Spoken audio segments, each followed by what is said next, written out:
Hello everyone and welcome back to Newegg TV. My name is Paul and we are here once again with the unfathomable JJ from Asus.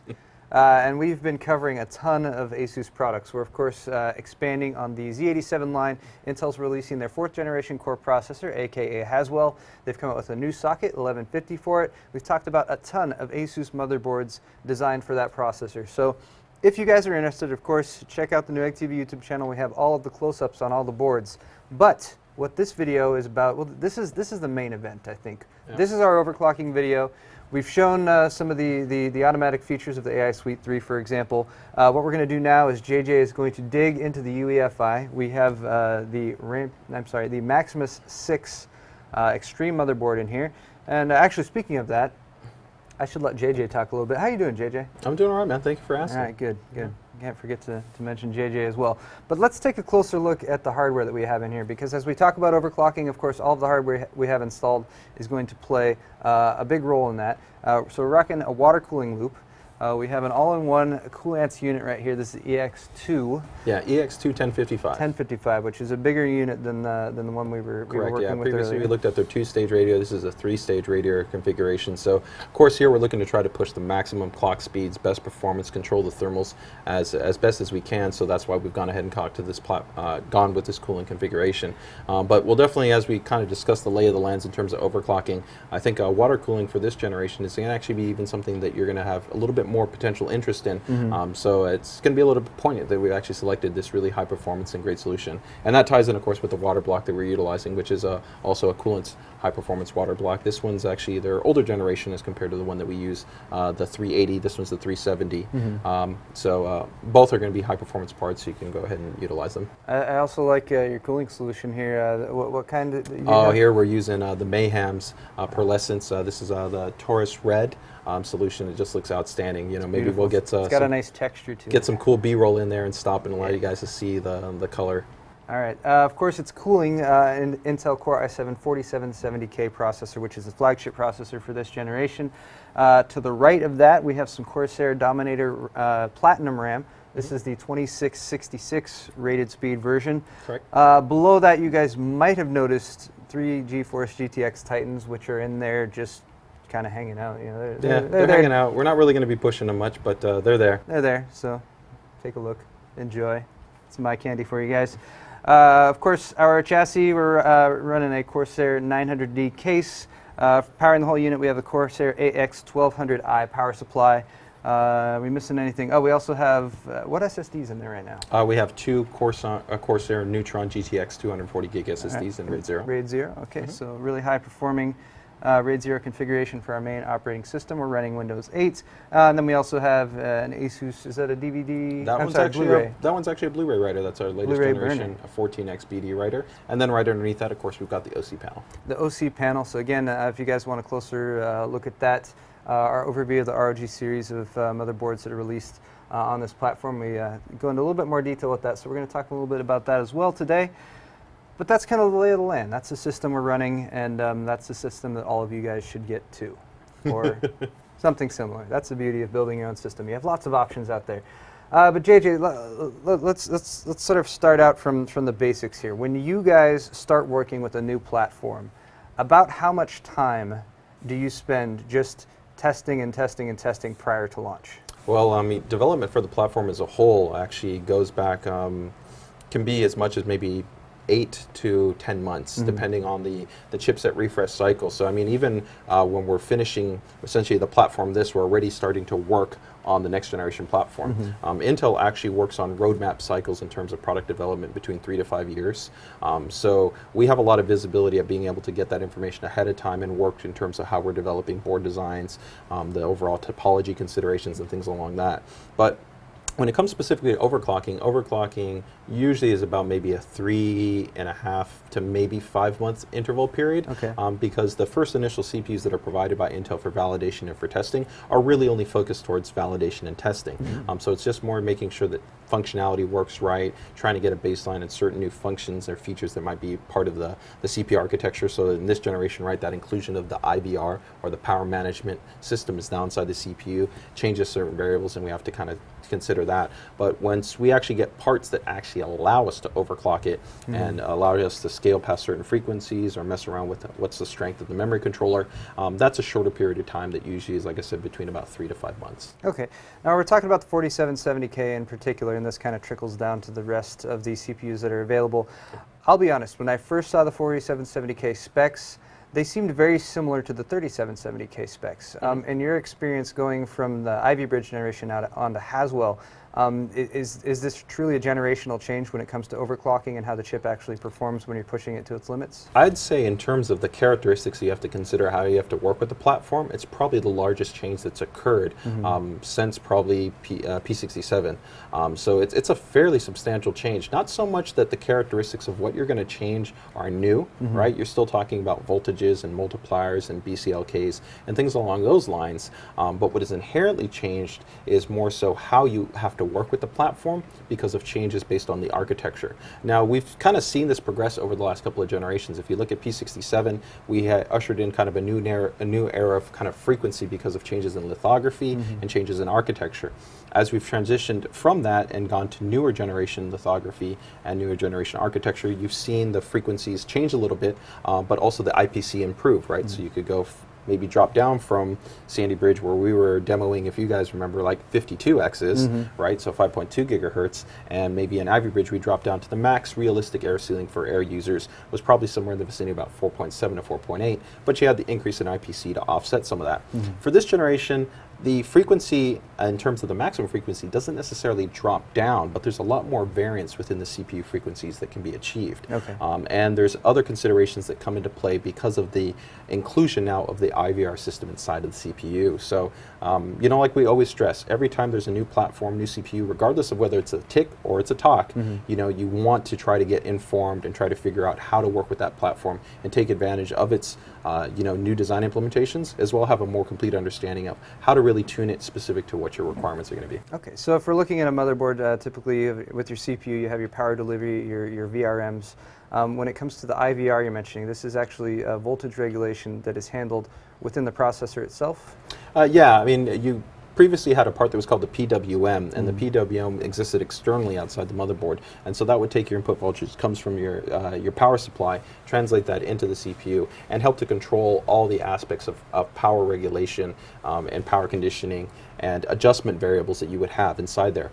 That's now been moved off the motherboard and inside the CPU package. Now there's still an external actually PWM that still has to translate what's coming out from the PSU to the CPU. But in terms of the options that you have, just because of that change, it doesn't really change any of those options. We actually have a couple of new ones specific for this generation overclocking. We actually now have the inclusion of a strap. So that's very much the same as it is for X79. And we have some changes in terms of the voltages that you have available to you. For people that are familiar with our digital design that we've had over multiple generations, we've had what's called a turbo voltage, which is an evolution of an offset voltage. And we're going to go a little bit more deeply into what's the difference between essentially a manual voltage and offset voltage and now an adaptive voltage, because this is going to change how you might work with the platform, especially if you want to stress test it. All right, so we're going to draw from your experience with this.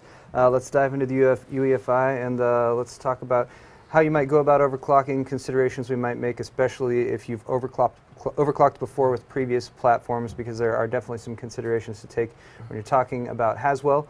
And yeah, let's take it away. Yeah, sure. So here we've gone ahead and gone into the advanced section. So it's pretty straightforward. For you guys that are familiar or looked at some of the videos in the past where we've done overclocking demonstrations, none of this is necessarily going to jump out and be different. The bigger thing is going to be more so the variance that you yourself might have when you have your CPU in hand, as well as your thermal characteristics.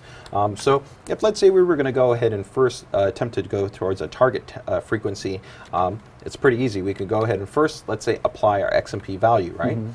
So we can go ahead and apply that. Now, one thing to consider, though, that's already different in this generation than it was in, let's say, previous generations, is the memory controller in itself. The memory controller still continues to be inside of the CPU package, but I'd say the consistency at being able to hold a high memory divider in correlation to a high CPU frequency is I'd say it's not as consistent in the previous generations. Okay. So in previous generations, it was very common where you could say Ivy Bridge be able to run 4.6 gigahertz and have 2133 4DIMM or 2400 4DIMM, especially in our boards where we had our T topology memory design, right? So that was pretty consistent. You're always going to have margin between CPUs, so you're going to have outstanding CPUs and you're going to have some CPUs that aren't that great. But as a whole, collectively, you could say that a wider set of the CPUs could comfortably be able to overclock to that range and hold that memory divider. For this generation, the actual memory controller is even better than the previous generation in the fact that almost every CPU, or a very large percentage, over 75%, would actually be able to do 4DIMM 2800. Okay. But that memory divider is going to come down as you bring up the CPU frequency. Okay. So this is a bit of a change in terms of how you would want to be able to drive your overclock. So you need to first try to asynchronously overclock. See just if you can go ahead and hit a high memory divider, and then you would also want to go ahead and go the other way and see how high you could drive your CPU frequency. Okay. Before you would want to go ahead and do both, because as you do both, you're going to exponentially actually add difficulty to be able to achieve that overclock. So that is the difference compared to the previous generation where it existed, but it's kind of become just a little bit more of a factor that you have to consider. So as you might be able to hit a peak with memory and a peak with CPU, when you try to combine overclocking both of those together, you might need to sort of come down a little bit from what they can do individually. Yeah, so I mean, you know, I'd say if you're considering running 1600 memory kits, even probably up to 1866, you're going to probably be okay, even considering if your CPU can hit higher CPU frequencies. But after you start to hit that, you're definitely going to start to have more variance between one CPU and another. And only very good quality CPUs are going to have the capability of running high CPU frequencies, so in excess of 4.6 or greater, in unison with, let's say, 2400, 2666, 2800 DIMMs, or even greater than that. The boards are definitely capable, but all our boards, for the most part, have actually all been validated for 4DIMM 2800. And the M6C in itself, we've already set performance records where, under extreme environments, we did over 7 gigahertz and over 3700 on the memory 4DIMM population. So that's pretty impressive. What we're using for cooling that? that's definitely a lot of liquid helium. Okay, liquid helium. So, you know, that just goes to show you in terms of maximum capability in terms of what you have with the board. But you know, in terms of real world usage model, this is where you want to play into, if you're making a decision and you're checking out Newegg and you're looking through the memory that you're going to purchase, you might want to err maybe on a slightly more conservative frequency because you might not necessarily be able to use that higher frequency. Okay. For users that want to run stock operation though and be able to run a high memory divider, you know, you could comfortably go up on the memory frequency and not have to worry about it. And just for comparison, the official rated spec for frequency from Intel for this platform, you'll need to correct me, it was 1600 or 1866? It's actually 1600 with the support for low voltage. They actually officially state the memory divider policy will support up to 2933, which we also agree on. But like I said, that's not necessarily giving you the entire perspective of what you need to be knowledgeable about is how that relates in relation to your CPU frequency that you're pursuing. Okay. So that covers, you know, XMP and how that might play into the table. The next step is, of course, the CPU strap, which is nothing necessarily new if you're familiar with X79. The benefit that you're going to have with having a strap, along with, of course, being able to modify the BCLK, is that if your DRAM dividers are going to be more finite in terms that it's going to be harder for you to be able to jump from, let's say, 1866 to 2133 because the CPU might not be able to hold that divider with that CPU frequency, is that with a strap or BCLK, you can tune at least maybe getting a little bit more. Maybe you buy 2133 because it's a great value in terms of the density to the frequency of what you're buying at. It's the same amount of money as, you know, 1600 maybe on that week because you're, you know, taking advantage of a you know, Newegg special, right? So you could go ahead and maybe eke out a little bit more, but not get all the way up to 2133. So you want to look at the strap and the BCLK frequency as a way of allowing you to maximize your memory divider flexibility. But outside of that, I mean, for most users, what we're going to probably focus on is taking advantage of the multiplier. It's probably the easiest and the most consistent way of being able to overclock the CPU and its core frequency, because at the end of the day, core is still king when it comes to most applications. For you guys, though, that do video work and anything that renders through the memory, audio production, content creation, though definitely bandwidth is your friend. Anything that does decompression or live encoding to large portions of data will also benefit from frequency and timings. So at that same time, it's also maybe you want to play around with the CPU strap and the BCLK frequency. Okay. So So multiplier first, and then possibly mess around with strap and BCLK. So the next portion right here is what we have where most of you guys are pretty much familiar with, which is going to be core ratios. So we're just going to go ahead and shoot for 46. We're actually going to go ahead and go to a higher frequency for the end goal in terms of what we're looking for. But if you guys are trying to figure out kind of like a target way. Let me try to filter out my CPU and try to see if I've got something that's pretty good to work with. This is going to be your opportunity in terms of trying something out. So we're going to give you some baselines to try out with, and then we're going to shoot towards the higher goal. So we're starting at 46, was going to give us 4.6 gigahertz. Correct. And then since we're using liquid cooling here, if folks are going to overclock on air, would you still recommend starting at that, or would you recommend maybe dialing it back a little bit? Assuming that probably you're going to go with a performance-oriented board, right? I mean, here we're showing it on RG, and even if you get something like our Dash A or our Maximus 6 Hero, the effective clock frequencies that we can hit are going to be the same. But you know, this actually brings into a bigger question that we were going to cover when we got to voltages. But the thermal characteristics on the Haswell platform are considerably more varied in relation to the CPU frequency. And what I mean by that is that the corresponding voltage that we're going to define for 4.6 could be as low as 1.150, and it could be as much as 1.4. That's a pretty big variance. Having that much of actually a swing, let's say, in terms of the quality of the CPU, for the voltage that's required for that CPU frequency is going to be your bigger effector when it comes to what's the cooling solution at hand. Because if I have 4.6 at 1.50 or even 1.2, I could be using a considerably more basic, let's say, single stage radiator, liquid closed solution, or even I'd say middle of the road air cooling solution, and be able to comfortably hold that, right? But if, let's say, I have 1.4 voltage that's required to get you to 1.4 volts required to get you to 4.6, it's a whole nother game. You're going to need a significantly better level of cooling, especially if you're going to want to be pursuing high level loads, or you're going to be stress testing the system. Okay, so voltage is going to play a pretty huge role in this. Right, and when we'll talk a bit more about the variance consideration, because this is going to be something that's a bit different from the previous generations on the amount of voltage delta that you're going to have. Plus, we still have to factor in the different types of voltages that are available that you can pursue. So if we picked 46, you know, that would be the first thing. Now you're going to see this is a new option right here, which is the CPU cache ratios. These are very interesting for you guys that might remember older generational platforms that had an uncore. It's not an uncore. This is technically the ring bus that's part of the CPU architecture, but it's similar to an uncore in that it helps to handle overall IPC performance. It's a link in with the CPU, and the faster that we can drive the cache ratio, the overall faster the CPU performance is. The catch-22 is that this cache ratio can affect CPU frequency.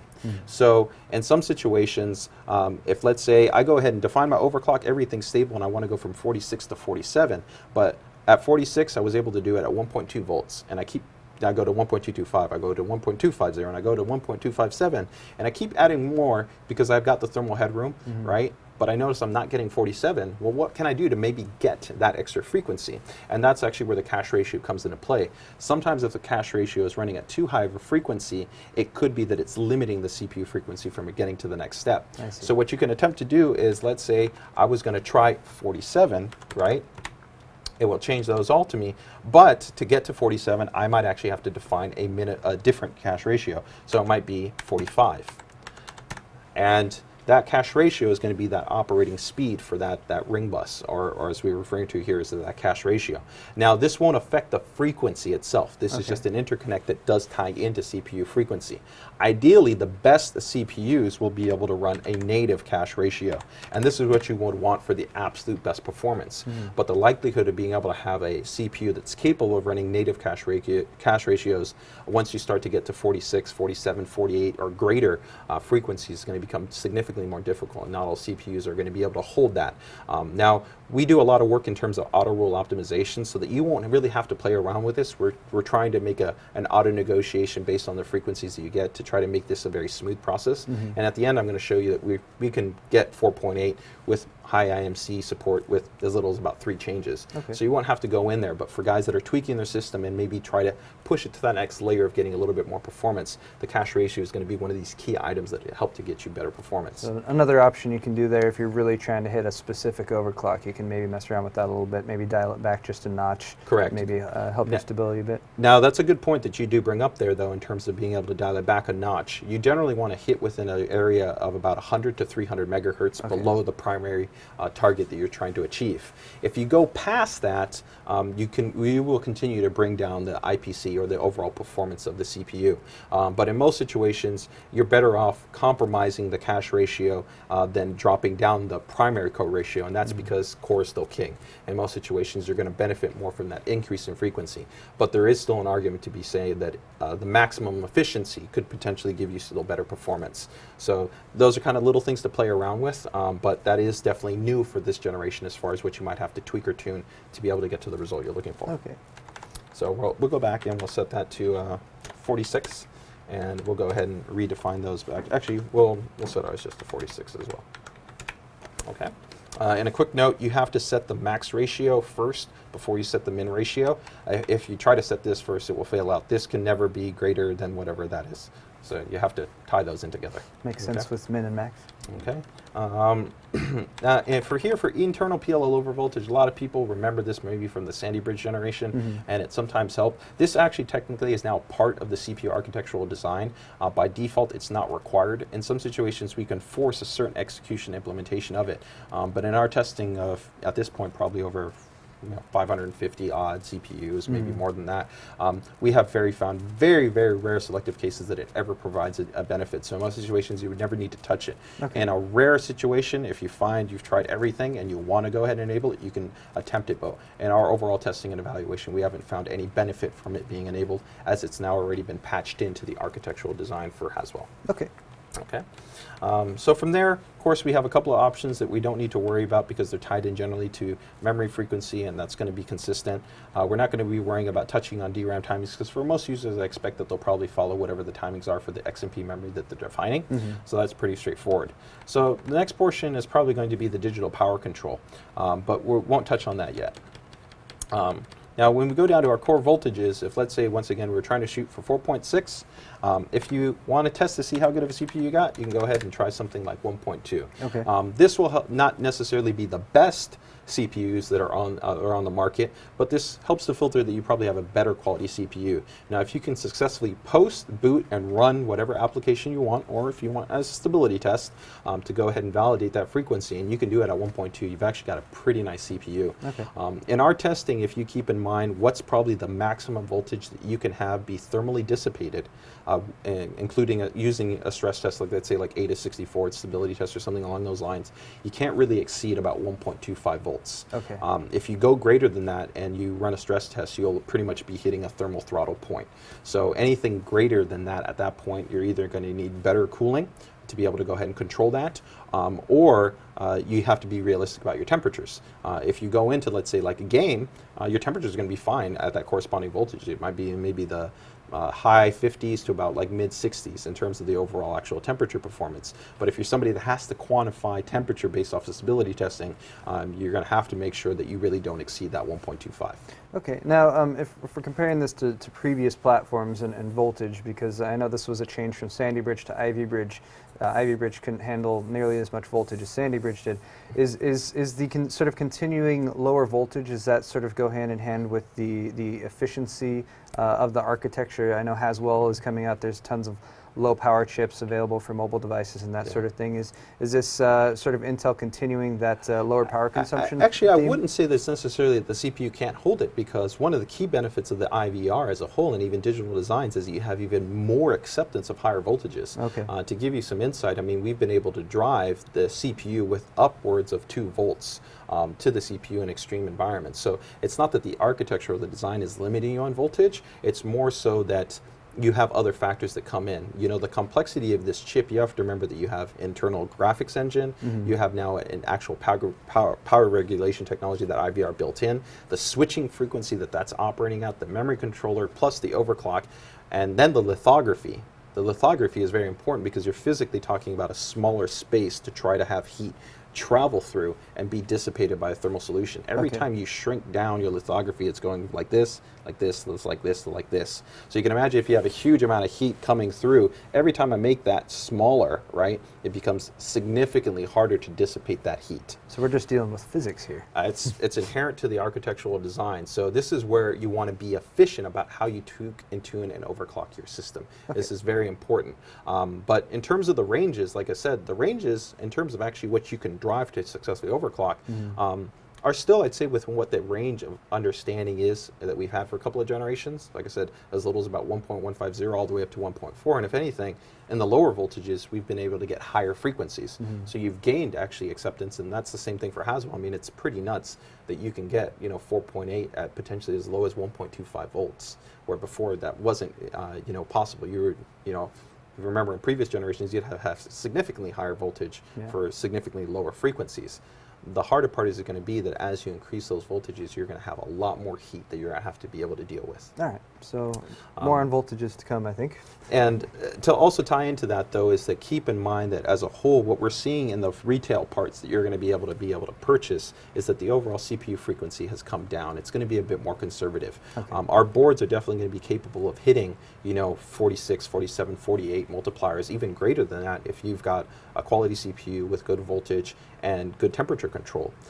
But at the same time, we're not going to be surprised if we see maybe individuals that might be only able to achieve 45x, and at that 45x, it might require maybe 1.3 volts. So these are important considerations to keep in mind. All right, so here's a good baseline for you guys if you want to check out your processor that you've gotten.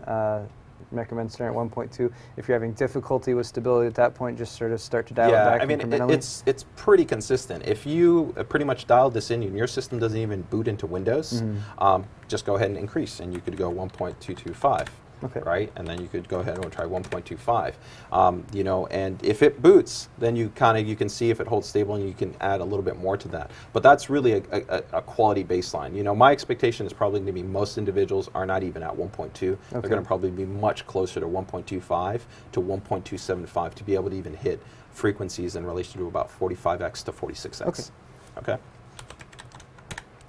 So if we go down here, you don't really have to worry about any of these other values. Just go ahead and let the motherboard define auto values for you, and you're going to be okay.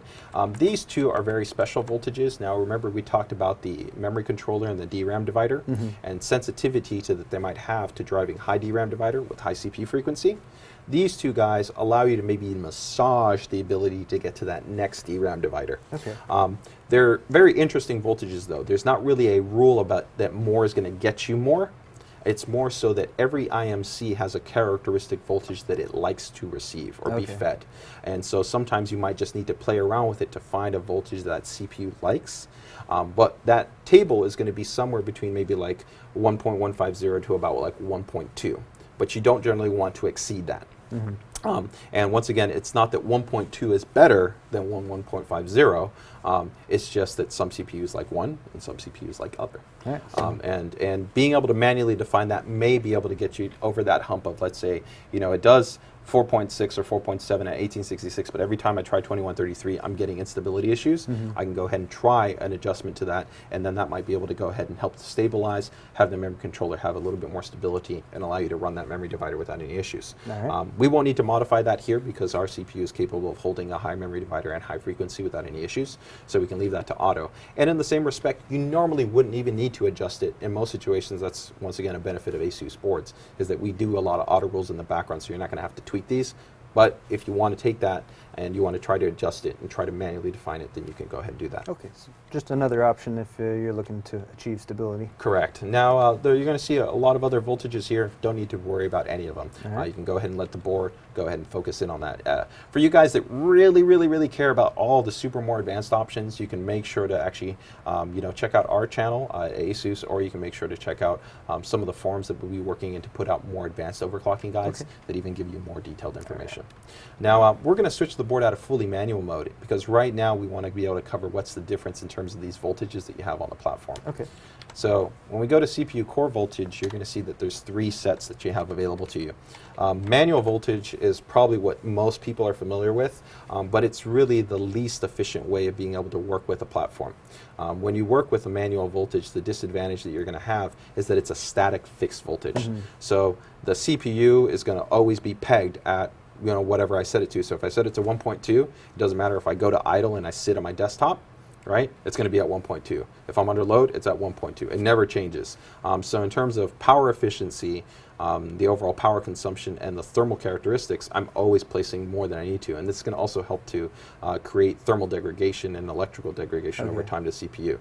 So it's not the best option. Now, offset you're going to have here is going to be another choice where if we go ahead and set it, you're going to see that you have a different set of ranges that you adjust, right? as opposed to having keyed-in voltages that are going to be much more consistent. The great thing about an offset that we've messaged in the past is that when your CPU frequency comes down, if you keep your speed step and C states enabled, is that the voltage comes down. So that's great, because when you're sitting at your desktop, or you maybe just watching a YouTube video, checking out the latest Newegg TV, maybe you're reading some stuff on Reddit, or whatever it might be, whatever you're going to decide to do, you're getting that nice power efficiency curve. You're going to reduce power consumption, bring down your thermals. But the one thing that you have to keep in mind, it's a little bit trickier to work with, because if I increase, let's say up to 0.225, every time I increase my multiplier, there is technically a voltage already associated to that multiplier. Okay. And so you can imagine with an offset, you're adding voltage on top of voltage that the CPU is already adding, right? And so this number can kind of scale up and be hard to sometimes understand what I should be using. But it can provide you significantly better power efficiency in terms of helping the CPU come down. The one bad part, though, is, like I said, we still don't get ideal power efficiency at idle, because we're still influencing the minimum voltage. And so let's say for this platform, if the CPU voltage can drop down to as little as 0.0650, if we apply an offset, it's still going to bring that up to maybe like 0.90 or 0.10. Excuse me, 1.0. Okay. So it's better than manual, but it's still not as great. Now, our digital controllers that we've had for multiple generations gave us the option to do what's called a turbo voltage or an adaptive voltage, and now that Intel's integrated this inside, we have one more option, which is adaptive. Adaptive. Now, adaptive is really cool because you actually have the ability to only modify the turbo voltages. Okay. So when your CPU drops down in frequency, you never modify it. It follows 100% the Intel VRD rule. So you always get the best power efficiency, you're going to always get the lowest idle temperatures, and you're going to help to improve your thermal characteristics as much as possible. This is also really, really great if you're dealing with like a small form factor chassis, mini ITX, micro ATX boards, or chassis where you have less maximum airflow. You want to try to always make sure your system is running as cool as possible when it's not under heavy load, right? So this is going to be a really efficient method to overclock. So it's going to leave the voltage tables the same if you're running at nominal speeds. What right, happens when anything you actually, underneath that. But once you overclock, when you turbo, so right? So when you happens turbo, then? so anything past the standard turbo states, that's when that voltage is going to be increased. Okay. So that's the ideal, best way to go ahead and overclock it. The one thing that you do have to keep in mind, though, now with this type of implementation, is that the IVR is going to be executing detection of certain AVX instruction sets, and this is what we're seeing where. With stress test applications, let's say you could go ahead and define something like 0.220 or 0.225 or something like along that, and let's say that should be giving me a target voltage of 1.250. I could run any number of different applications. I could be streaming with Pandora or Hulu. I could go ahead and kick up, BioShock Infinite. I could be watching some videos on YouTube. Whatever it might be, you're going to see that your load voltage would be consistent. It would be about 1.250 or maybe even less, depending on the load placed on the CPU. The moment you kick in a actual stress application, so Ada64, Prime 95, OCCT, Intel Burn Test, any one of these applications that are unvalidated, with the exception of Ada64, which actually is a validated application, you're actually going to have the IVR request more voltage and create a significant increase in voltage. So this can be a big worry, because you might not necessarily be prepared for this increased voltage if you don't have a thermal solution to be able to account for that increase. Now, in your testing and experience, apart from these specific synthetic load tests, have you ever been able to duplicate that extra voltage bump that the processor will give with any other types of applications? No. No, so I mean, and even very heavy stress applications, like if you're even doing professional workloads, so things like POV or render, Adobe Premiere, things along these lines, you're okay. It's more so the contiguous, straight nature of that AVS instruction set in some of those applications that are causing this IVR to go ahead and apply more voltage. But you have to remember that if, let's say, I was using a closed loop water cooling solution or a high performance dual 120 tower solution, and my effective limit was at 1.25 volts. The moment I kick that stress test application, I could be going in excess of 1.325. Okay. That's a huge swing in terms of the amount of voltage that you're going to have to dissipate at that moment. And if you were monitoring your CPU frequency and your temperatures, you're going to almost instantly throttle. So the CPU frequency would just come down, it'd be really hot, and you might wonder, well, what the heck happened, right? You'd be looking at your voltages or your applications. All this, of course, is readable within AI Suite 3, but if you were using something else, then you might you might think something's wrong, and there's nothing wrong. It's just part of the architectural design. So definitely something to consider. I mean, it's extremely common for overclocking. You set your overclock, you go into your operating system, you run Prime 95 for 20 minutes or an hour or overnight or something like that. If you do that, you're going to see more voltage than you would see with any other real-world application. Correct. And it could theoretically give you a result in a CPU throttling that really, in anything else that you might be doing besides these synthetic tests, you would never actually see that. Yeah, I wouldn't even say theoretical. It will happen. There's no question of it happening. It will hard happen. It's just whether or not you would have the cooling solution in place to be able to handle that increase. If you get an example, I mean, this coolant unit is an outstanding high-performance water cooling solution, and I can probably thermally dissipate up to about 1.357 volts under a stress test application. So that's to give you an idea that that's pretty much the highest performance unit you can get almost on the market in terms of a realistic cooling solution that a normal user might use in an enthusiast build. And that's having the fan and the pump at maximum settings. 1.4, borderline, it's very difficult. You're still almost hitting a throttle point. So you have to kind of keep that in correlation to where you're at as far as what the realistic aspects are. So this just really comes down is what do you need to define what your stability level is. For us, we've always advocated use what you actually use, because the reality is nobody goes and buys a system and sets it up to run Prime 95. And not to take anything away from the development community that makes some of these great applications that people like to use. We've always advocated, though, real-world applications that are validated by companies and partners, such as ourselves when we work with companies like Passmark to do validation on Burn-in Pro, or even Ada. And we feel that that's one important metric. But you also want to keep in mind that third-party utilities sometimes take time to update specific to new platforms. Prime 95, for example, isn't updated for Haswell. If you run it, it will run, but most people won't notice it. But if you open it up and you look at the very top of the program, it'll even identify and tell you unknown CPU architecture. Okay. So you're running a very stressful application on something that isn't even validated for your CPU. I don't know that I'd feel ever comfortable buying a $300 part and running something that hasn't actually even been optimized for my CPU. Right, so if you want to run it, just keep in mind that you're running it at a bit of a risk. You're going to have a certain variable that's going to come into play. And if you do want to, I'd at least recommend wait, probably the 2 to 4 weeks that it will take some of the authors to reach out to the communities and to the people required to update these programs. Okay, so real world testing, excuse me, may be better suited after you set in your overclock than a synthetic test. Yeah, definitely. Okay. Now, the one thing to keep in mind is that if you're not concerned about being power efficient, and I guess you don't care about trying to save some power here, and you're not worried about trying to maintain better thermals, go ahead and use a manual vid.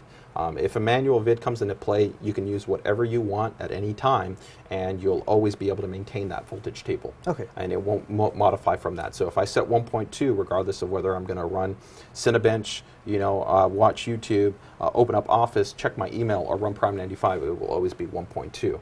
You're just not taking advantage of the architecture at play in terms of being able to reduce the CPU voltage and reduce the CPU frequency, but also still benefit from that increase in overclock. Okay, so there's another option out there. Inefficient though it may be. Correct. All yep, 100%.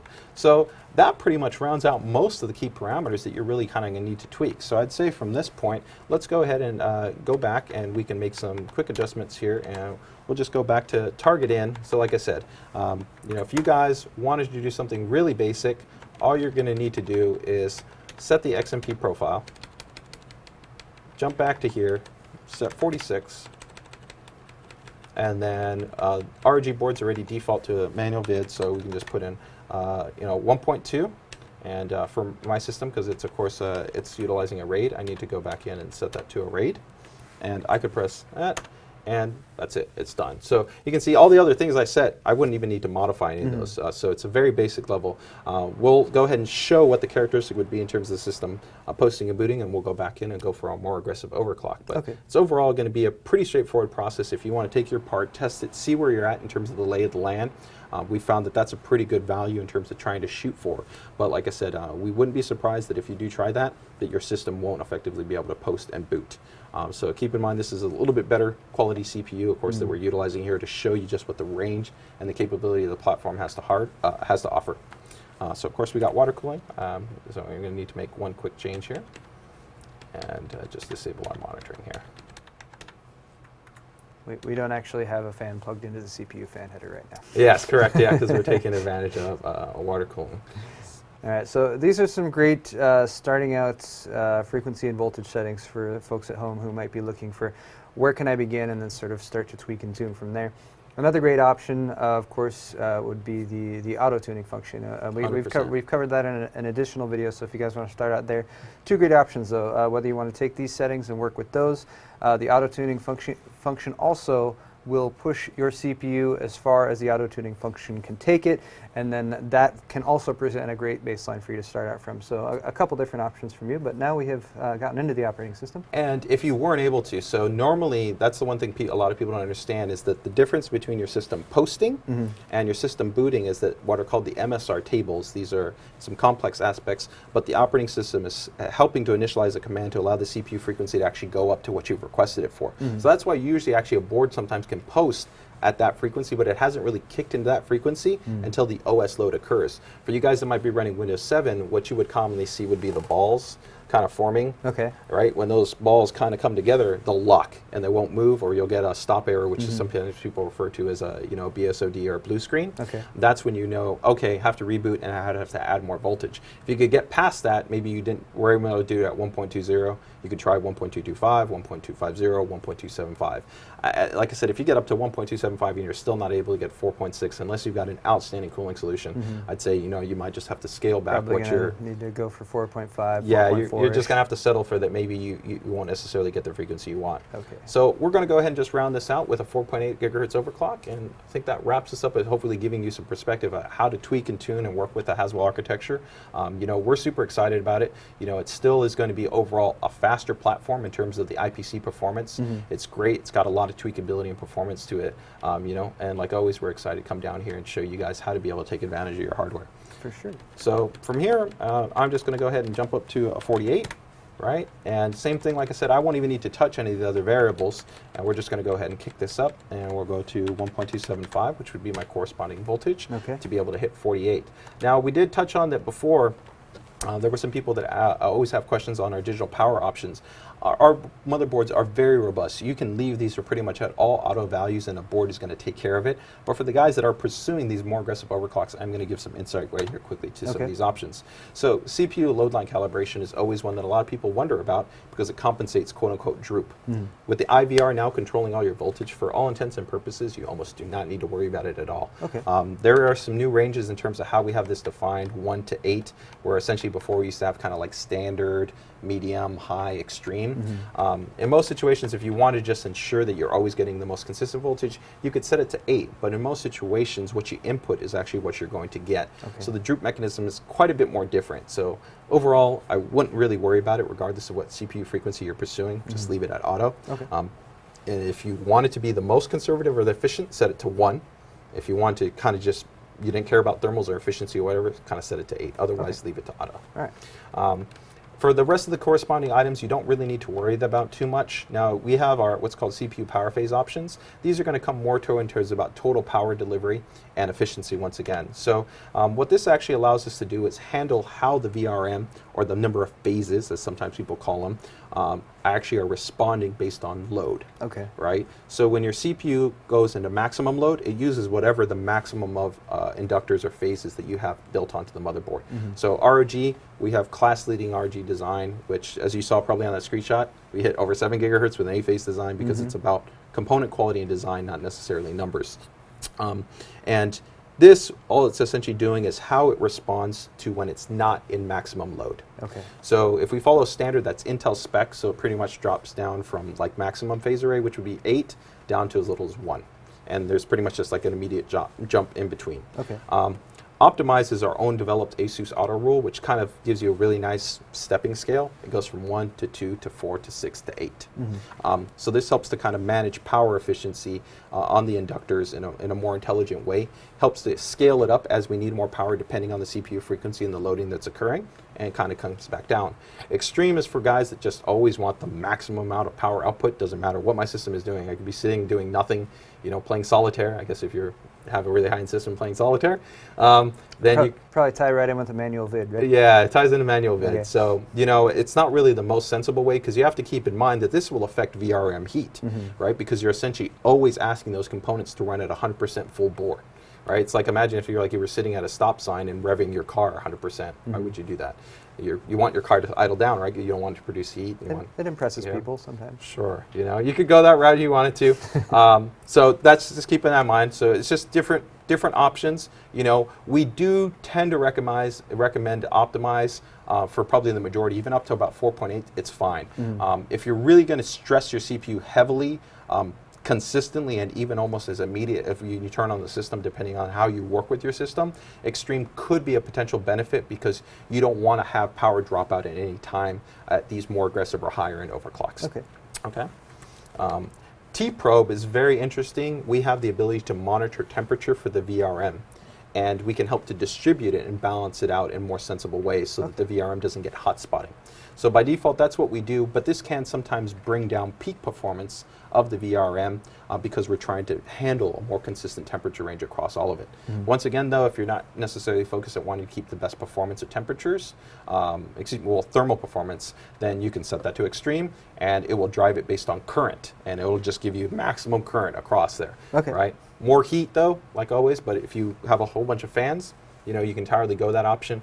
But once again, optimize and T-probe allow you to comfortably hit 4.6, 4.7, 4.8. So it's really only under very special extreme levels that you would want to go ahead and set these. But they can help to ensure the best level of stability, like I said, at those highest clocks. You just might want to make sure that you have a well-ventilated chassis.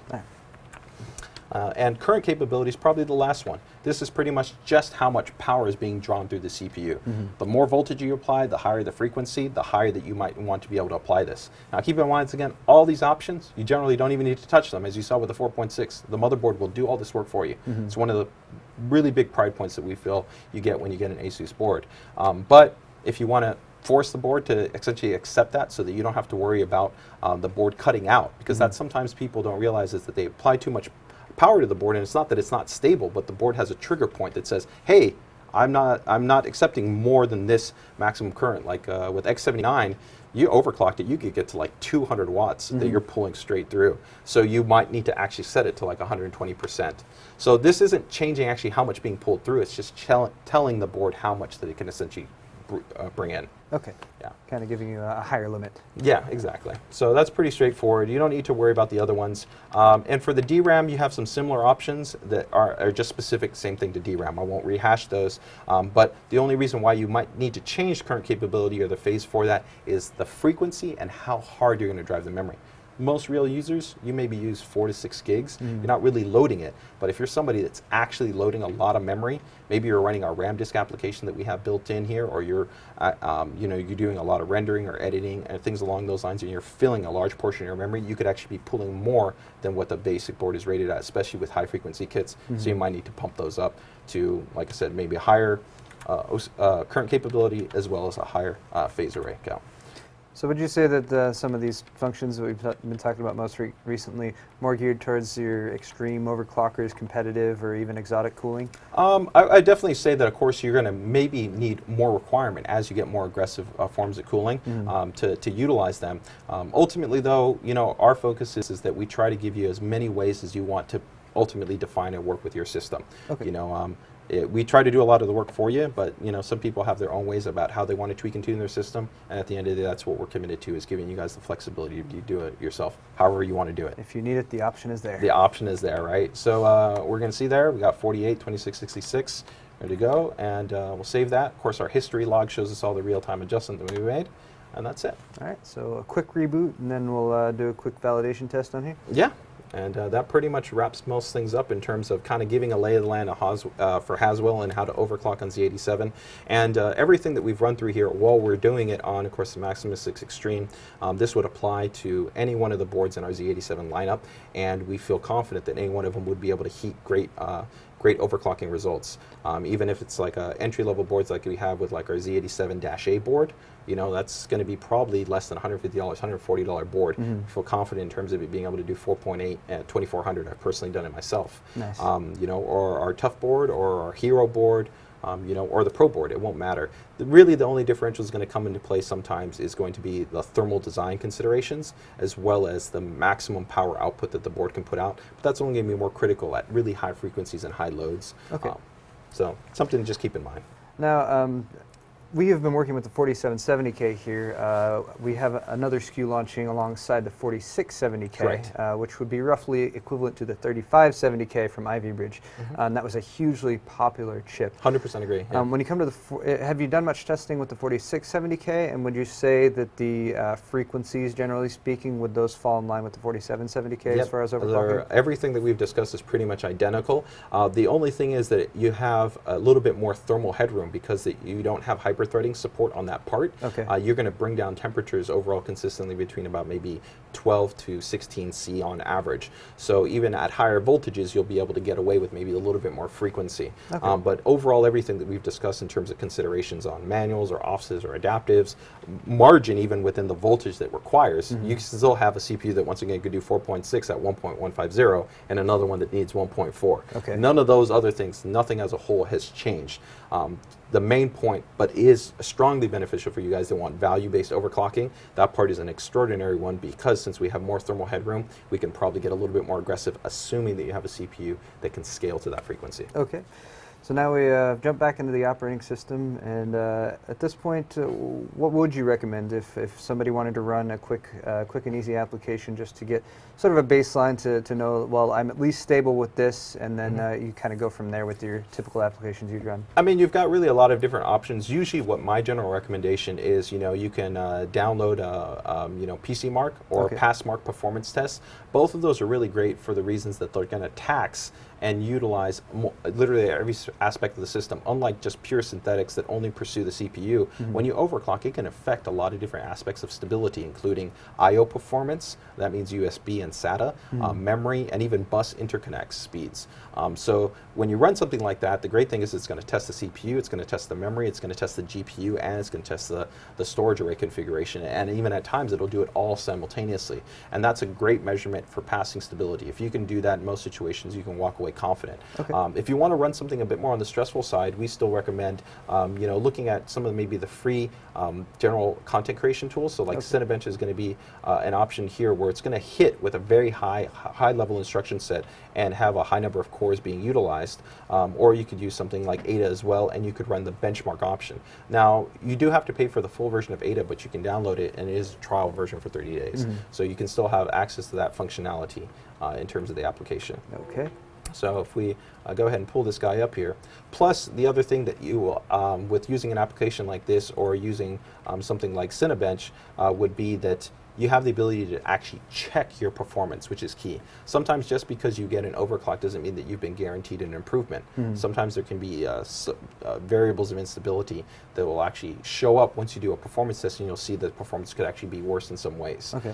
So this way, when you run items like this, you'll be able to verify that. All right. So we can go here to the report wizard, we can go that, and we can go to the benchmark pages, and this will go ahead and test our memory, our CPU frequency, and everything. And if we can pass out with that, it gives us a great idea. And there's some very strenuous tests. Even sometimes certain points of failure in this testing can give you guidance at, do I need to do more to be able to ensure a good quality experience in my overclock? So now, if you're running a memory-specific test and it fails at that point, you might think, oh, maybe I need to dial back memory. Even the actual CPU integer tests. So if, let's say, we run something like CPU Queen, CPU PhotoWorks, CPU Queen is only single, it doesn't tend to be multi-core threaded, but Works is actually more multi-thread. As we go down, some of the very last tests, like the Mandel tests, are very, very FPU intensive. So they're very hard. They're very similar to stuff like you run with Prime. If you hit usually a failure point at that voltage, at that part of the application test, it's usually that you're a little bit weak on the voltage. It would probably actually run system entirely fine for most things like gaming, web browsing, general productivity. It'd only be if you ran something super integer-based that you'd probably have a failure. But if you wanted to pass that whole layer of testing, you could probably just eke up maybe just a very moderate amount. So if like I was at 1.275, you could try 1.285. Just a small increase, and you might be able to pass through and maintain your system stability. And we've found generally in testing, if you can pass this actual benchmark, we'd say even if you do want to pursue aggressive of stress testing, and probably about I'd say 85 to almost 90% of cases, it actually is going to be fully stable. Okay, and another thing that often isn't considered when you're talking about actually stressing a CPU after you've dialed in an overclock is there's different instruction sets that a CPU is capable of. Fist bump. There we go. And those will actually tax different parts of the CPU. 100%, yes, right. And that's a key differentiator with also using real-world applications. If you use something like Blender, Cinebench, Point of View Ray, PC Mark, unlike a lot of these synthetic programs, unless they're specifically scripted to have, let's say, like AES instruction sets or AVX or other variables like this, they're never going to touch that part of the CPU. So you could hit that CPU all day long, right? But the moment it hits one of those other instruction sets that aren't being utilized, you could get a crash. Okay. And that's why sometimes people can go through hours of stress testing, 4, 5, 6, 7 hours or whatever, and then they load up one thing and it crashed. I thought it was stable. Well, hence you actually haven't really checked it. So it's imagine, if like, maybe I had like a bad joint or bad arm, right? And I kept punching somebody for some reason on this side of my arm, but I never touched, that bad joint. It doesn't mean that that's still not a bad joint. It's just waiting for somebody to go ahead and hit it. And it's very much in that same way. Your overclock, you're leaving it exposed, but with using something like this, you're actually touching almost the complete sense of what the CPU has to offer. And that's one of the strengths of having an application like Ada or using actual applications, because they're coding for the architecture in itself. So you get to use more of what's going on there. So if you're looking for the weakest link in the chain, you want to test the whole chain. Yep, and that's pretty much what it comes down to. You can see, so it completed the performance test result, and from there, of course, we could scroll down and we could take a look at everything, and we could go ahead and see, hey, what's our correlating increase in performance? We could correspond and make sure our CPU frequency is above everything else, our DDR and our memory and our corresponding bandwidth, and you could then go ahead and save that file so that you could always go ahead and go back and check that against stock and make sure that your performance is kind of in line with what you would want. That's another thing I like about Ada. They have a bunch of sort of default numbers in there for different configurations, so you can kind of immediately get a direct comparison. Yeah, but usually what my recommendation would be is run it once at full stock, save those numbers for your system, and then go ahead and you compare them to once you've completed your overclock, so you got this nice kind of weighted differential, so you can see what the performance benefit is going to be. Very nice. So it looks like we have a successful 4.8 gigahertz overclock, memory of 2666. And our system is humming along quite nicely. Yeah, from there, pretty much, like always, we'll always say that for some people that maybe want to have flexibility at overclocking their system, we're not going to go into the depth of covering all those portions, but there always is the ability to do full real-time adjustment from within the operating system. The main advantage that you're going to have within it is you're going to have more real-time information as opposed to having to keep reboot in between every change that you make. You could run, Cinebench, make your changes and see how it goes. Make your changes and see how it goes, and you could measure stability as increasing voltage and frequency dynamically. For you guys that kind of want to get a sense of how that works, you can check out some of the other videos we've done in the past here at Egg, where we've showed you real-time overclocking inside the operating system. Personally, it's actually how I do my overclocking. I find it to be significantly easier than having to go through and always reboot. So that's just something to kind of consider. And for this generation, for you guys that do really want to have those options, in a simplified way, we're also releasing a new version of Turbo V, which went away for a long time because we had integrated all that function inside of AI Suite, but we now have a dedicated application module for you guys that are just performance oriented, that you can go ahead and go in here and just make adjustments to CPU voltage, frequencies, the ratios. You can go ahead and have full manual entry, so you can go ahead and key in whichever values you want, or you have easy sliders. It's all adjustable there, and it's just focused at having quick access to overclocking. You can have your stress test application, your program, whatever it is you want. You can be measuring your frequency, and you can take advantage of that. Yeah, so this is sort of a more direct, bare bones option as opposed to like the AI Suite 3? Correct. I mean, you could definitely still go into, AI Suite 3, and you would have all those options available to you when you go into the TPU interface with the graphic representation, along with all the data such as, CPU frequency, DRAM frequency, core voltages, temperatures, and you can still make all those modifications. But if you don't want to maybe necessarily deal with the full application interface or that program, then you can go ahead and go this route. Or for you guys, you could definitely go the route of the Uefi as we've just shown you. So plenty of options for just about anyone. Yeah. All right. So I think that's just about going to wrap it up for this video. Once again, huge thank you, JJ, for stopping by. Thank you, boss. He's been here for 2 days. We've recorded tons of videos, and he has been stellar throughout. I'd like to thank all you guys for watching this video. Hopefully you've learned a lot more about overclocking on Intel's new Z87 platform with the Haswell processors. Of course, subscribe to Newegg TV if you'd like to see more videos like this video, if you like all of the information that JJ has shared. And we'll see you all next time on Newegg TV.